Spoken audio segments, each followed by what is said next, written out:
Sir, എന്താണ് sir ഇത്? ഇങ്ങനൊരു കണ്ടീഷൻ നമ്മൾ തമ്മിൽ സംസാരിച്ചതേ ഇല്ല.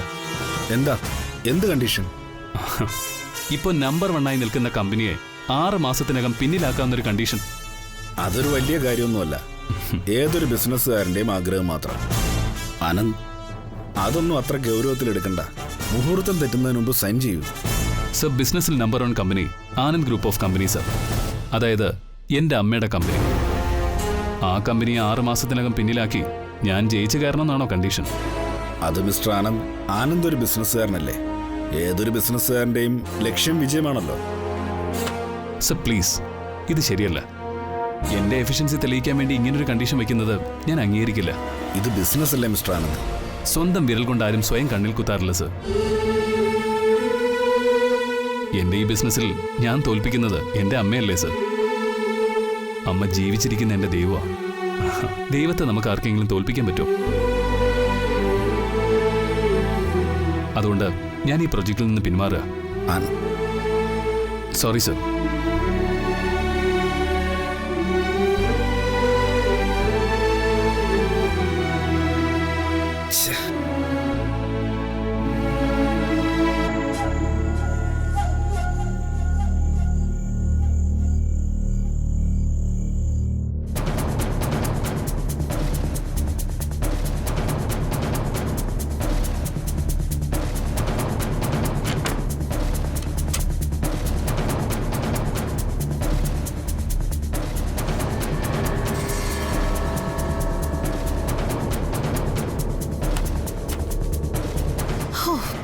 ഇനി ഈ വിലാസിനിയുടെ കാലമല്ലേ വരാൻ പോകുന്നത്. എല്ലാ തടസ്സങ്ങളും മാറാൻ പോകുന്നു.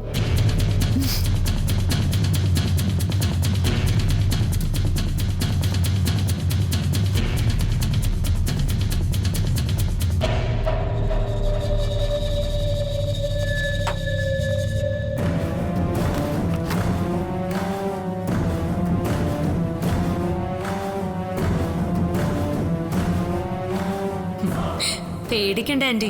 ദേ, ഇതങ്ങനെ ഉള്ളിലോട്ട് ചെന്നാൽ ഉടനെ ചാവുന്ന മരുന്നല്ല. പതിയെ പതിയെ ഉള്ളിലോട്ട് ചെന്ന് ജീവൻ എടുക്കുന്ന മരുന്ന്. Slow Poisson. ഈ മെഡിസിൻ അഖിലാണ്ടേശ്വരി മുടങ്ങാതെ കഴിക്കാനുള്ള ടോണിക്കിൽ ചേർത്ത് കൊടുത്താൽ മതി. അഖിലാണ്ടേശ്വരി ടോണിക്കാണെന്ന് കരുതി സന്തോഷത്തോടെ കഴിച്ചോളൂ. 10 ദിവസം ഇത് തുടർച്ചയായി കഴിച്ചാൽ ആന്തരിക അവയവങ്ങളൊക്കെ പതിയെ പതിയെ കേടായിക്കോളും. ഇനി 10 ദിവസം യമദേവന്റെ പുസ്തകത്തിൽ തൃച്ചംബരത്ത് അഖിലാണ്ടേശ്വരി എന്ന പേരെഴുതപ്പെടും. ഞാൻ എന്തൊരു മണ്ടി! കാലിന്റെ മുന്നിൽ എന്ത് തൃച്ചംബരം! അവിടെ അഖിലാണ്ടേശ്വരിയുടെ പേരിന് മുന്നിലെ തൃച്ചംബരം എന്ന തറവാട് പേര് മായുമ്പോ ഇവിടെ വിലാസിനിയുടെ പേരിന് മുന്നിൽ അത് കൂട്ടിച്ചേർക്കും. തൃച്ചംബരത്ത് വിലാസിനി. എനിക്ക് വയ്യ.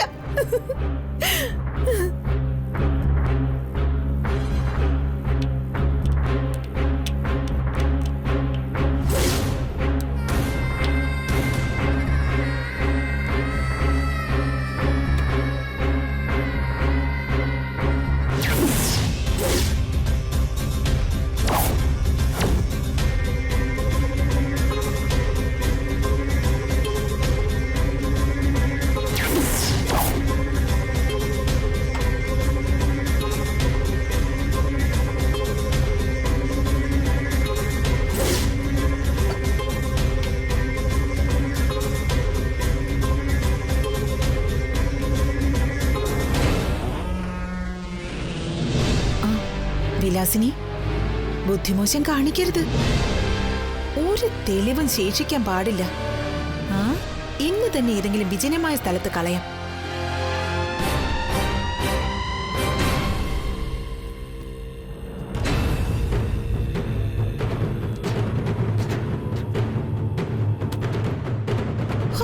ഈ കോവിഡും കുന്തമൊക്കെ വന്നതിൽ പിന്നെ മെഡിക്കൽ സ്റ്റോറിലൊക്കെ എന്ത് തിരക്കാ!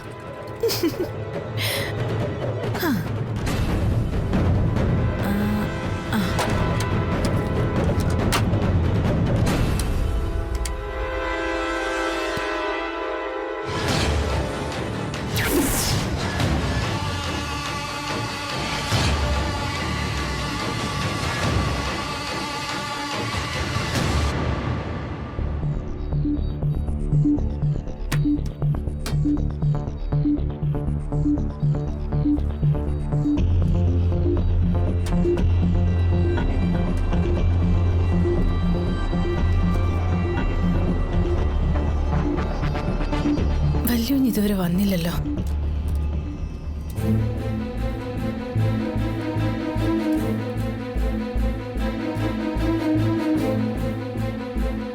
അനിയൻകുട്ടാ, നീ മൊബൈലും കുത്തിയിരിക്കുകയാണെന്ന് എനിക്കറിയാം. എടാ, അതിന്റെ നെറ്റ് തീരാറായിട്ടുണ്ടാവും. ചാർജ് ചെയ്യാൻ ഞാനും, തീർക്കാൻ അവനും.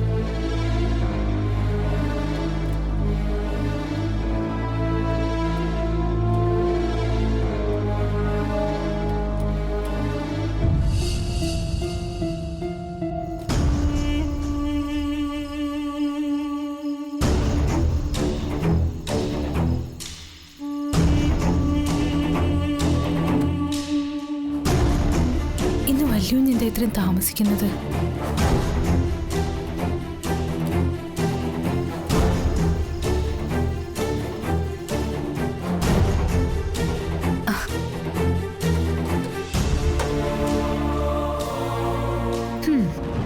നൂറ് ആയുസ് കേട്ടോ എന്റെ വലിയുഞ്ഞിന്. ഈശ്വര, ആയുസ് ഉണ്ടാവട്ടെ. എന്താ വൈകുന്നതെന്ന് ഞാനിങ്ങനെ വിചാരിച്ചോണ്ടിരിക്കുകയായിരുന്നു. ആദ്യം വേഷമൊക്കെ ഒന്ന് മാറ്, ഞാൻ പോയി ചായ എടുത്തിട്ട് വരാം. ഏയ്, ചായ ഇപ്പൊ വേണ്ട കല്യാണി, നീ ഇവിടെ ഇരിക്കാം. എന്താ എന്താ വലിയുഞ്ഞിന്റെ മുഖം വല്ലാണ്ടിരിക്കണേ? പോയ കാര്യം എന്തായി? അത് ശരിയാവില്ല കല്യാണി. എന്തു പറ്റി വലിയുഞ്ഞെ? പ്രൊജക്റ്റ് ഇഷ്ടമായതുകൊണ്ട് മാത്രം കാര്യമുണ്ടോ? അവരുടെ ഡിമാൻഡുകൾ എനിക്ക് അംഗീകരിക്കാൻ പറ്റണ്ടേ? അതുകൊണ്ട് ഞാൻ എഗ്രിമെന്റ് സൈൻ ചെയ്തില്ല. അമ്മയും ഞാനുമായിട്ട് അഭിപ്രായ വ്യത്യാസത്തിലാണെന്ന് അവരും അറിഞ്ഞിരിക്കുന്നു. ഇത്തരം കാര്യങ്ങൾ പെട്ടെന്ന് കാട്ടുതീ പോലെ പടരുമല്ലോ. അമ്മയ്ക്ക് എന്നോടുള്ള തർക്കം മുതലെടുത്ത് എന്നെ കരുവാക്കി ബിസിനസ് വളർത്താനായിരുന്നു അവരുടെ ലക്ഷ്യം. അതായത് എന്റെ അമ്മയുടെ ബിസിനസ് സാമ്രാജ്യം എന്നെ കൊണ്ട് ഇല്ലാതാക്കണമെന്ന്. എങ്ങനെയുണ്ട് ഓരോരുത്തരുടെ ബുദ്ധി? അയാള് പറയുക, ഇപ്പൊ നമ്പർ 1 ആയി നിൽക്കുന്ന കമ്പനിയെ 6 മാസത്തിനകം പിന്നിലാക്കാവുന്നൊരു കണ്ടീഷൻ. അതൊരു വലിയ കാര്യമൊന്നുമല്ല. ഏതൊരു ബിസിനസ്സുകാരൻ്റെയും ആഗ്രഹം മാത്രം. ആനന്ദ്, അതൊന്നും അത്ര ഗൗരവത്തിലെടുക്കണ്ട. മുഹൂർത്തം തെറ്റുന്നതിന് മുമ്പ് സൈൻ ചെയ്യൂ. സർ, ബിസിനസ്സിൽ number 1 company Anand group of companies. അതായത് എന്റെ അമ്മയുടെ കമ്പനി. ആ കമ്പനിയെ 6 മാസത്തിനകം പിന്നിലാക്കി ഞാൻ ജയിച്ചു കയറണമെന്നാണോ കണ്ടീഷൻ? അത് മിസ്റ്റർ ആനന്ദ്, ആനന്ദ് ഒരു ബിസിനസ്സുകാരനല്ലേ? ഏതൊരു ബിസിനസ്സുകാരൻ്റെയും ലക്ഷ്യം വിജയമാണല്ലോ.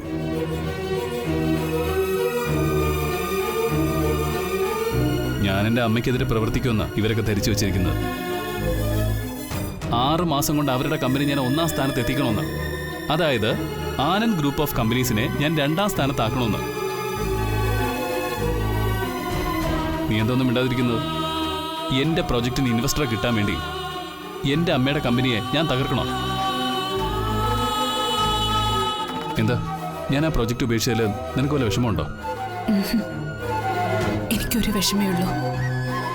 ഞാൻ കാരണം ഈ മകൻ അമ്മയെ വിട്ടിറങ്ങി വന്നതിലുള്ള വിഷമം. ഇൻവെസ്റ്റർ വേറെ വരും, എനിക്കൊരു വിഷമവും ഇല്ല. അത് നമ്മുടെ അമ്മയെ തോപ്പിച്ചിട്ട് വേണ്ട. ഇപ്പൊ എനിക്ക് ഒരു കാര്യം കൂടി മനസ്സിലായി.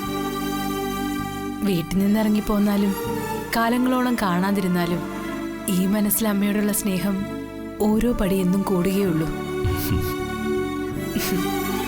ഇങ്ങനൊരു അമ്മക്കുഞ്ഞ്. അമ്മക്കിളിയുടെ താരാട്ട് കേട്ട് വളർന്ന ഞാൻ ഒരു പഞ്ചവർണ്ണ കിളിയുടെ കൂട്ടിൽ അകപ്പെട്ടില്ലേ? അതെ, എനിക്ക് അടുക്കളയിൽ കുറച്ച് പണി കൂടിയുണ്ട്. അമ്മക്കുഞ്ഞ് അപ്പോഴേക്കും പോയി ഫ്രഷ് ആവാൻ നോക്ക്.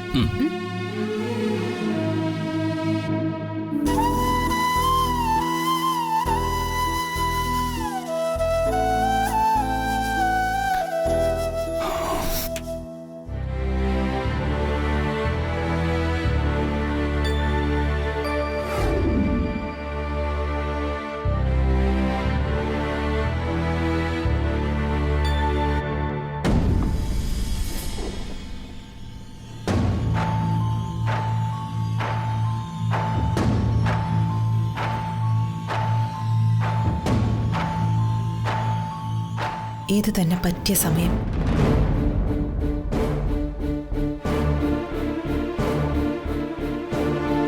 ചേച്ചി,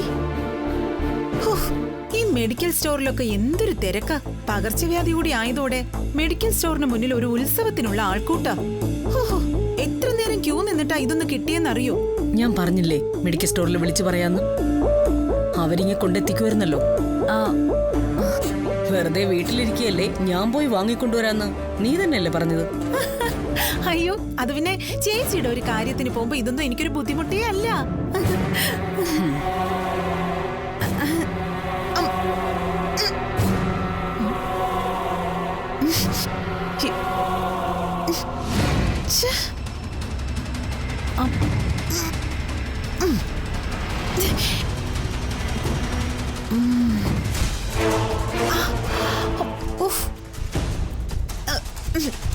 ചേച്ചി ഇത് തുറക്കാൻ വയ്യ.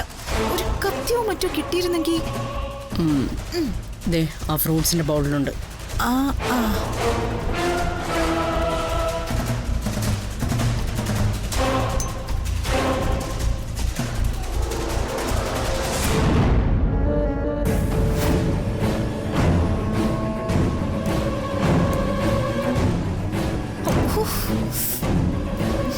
ഇതെന്തൊരു ടൈറ്റാ ചേച്ചി.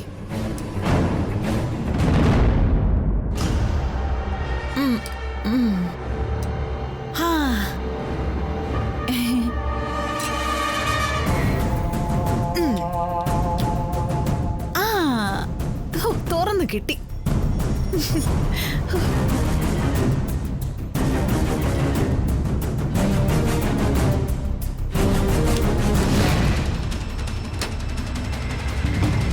ചേച്ചി, അതെ, ഇതിൽ എത്രയാ ഒഴിക്കേണ്ടത്? അതില് 10 മില്ലി അടയാളപ്പെടുത്തിയിട്ടുണ്ടാവും. ആ ശരി ചേച്ചി.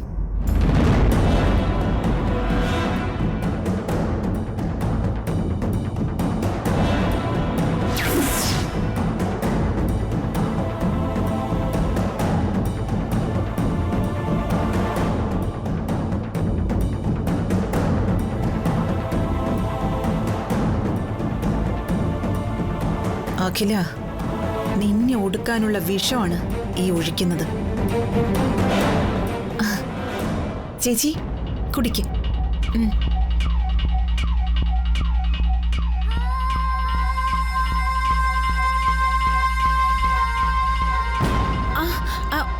കഴിക്ക് ചേച്ചി. വൈറ്റമിന്റെ കുറവ് ശരിക്കും മുഖത്ത് അറിയാനുണ്ട്. ആ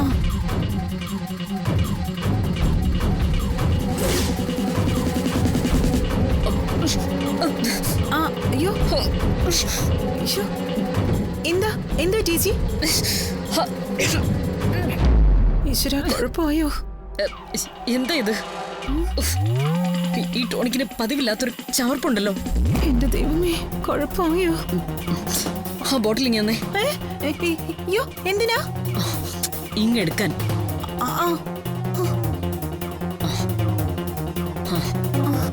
എന്താ ചേച്ചി? ഈശ്വര, എന്റെ മുഖഭാവം നോക്കി കാര്യങ്ങൾ ഗ്രഹിക്കാൻ വെടിക്കുക അഖില. അതിനുള്ള അവസരം കൊടുക്കരുത് നീ.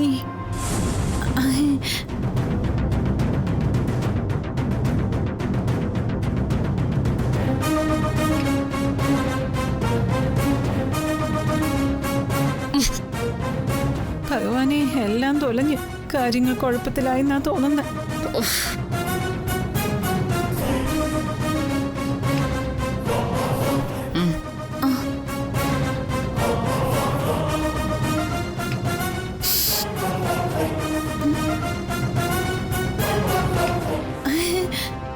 ചേച്ചി പറഞ്ഞത് ശരിയാ. ഇതിനൊരു പ്രത്യേക മണമാണല്ലോ. എന്റെ ചേച്ചി ഇപ്പൊ ഐസ്ക്രീം മുതൽ ചോക്ലേറ്റ് വരെ എല്ലാത്തിലും ഫ്ലേവർ ചേർക്കുമല്ലേ? അതുപോലെ വൈറ്റമിൻ ടോണിക്കിലും പല ടേസ്റ്റിലുള്ള ഫ്ലേവർ ചേർക്കുമായിരിക്കും, ഓരോരുത്തരുടെ രുചിക്ക് അനുസരിച്ച്. ചിലപ്പോ നീ പറഞ്ഞത് ശരിയായിരിക്കും.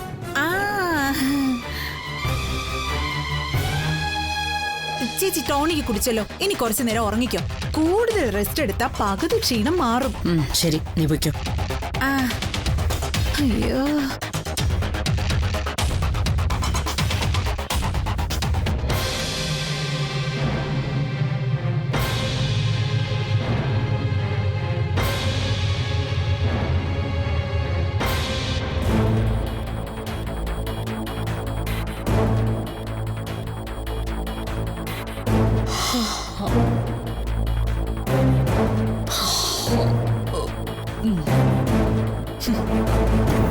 അണയാൻ പോകുന്ന ദീപത്തിന്റെ ആളിക്കത്തൽ കാണാൻ ഇനി 9 ദിവസം കൂടി കാത്തിരിക്കണം.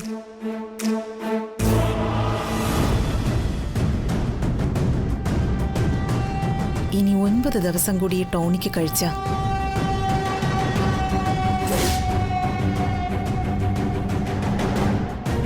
ലോകത്തെ ഒരു ഡോക്ടർക്കും നിന്നെ രക്ഷപ്പെടുത്താനാവില്ല അഖില.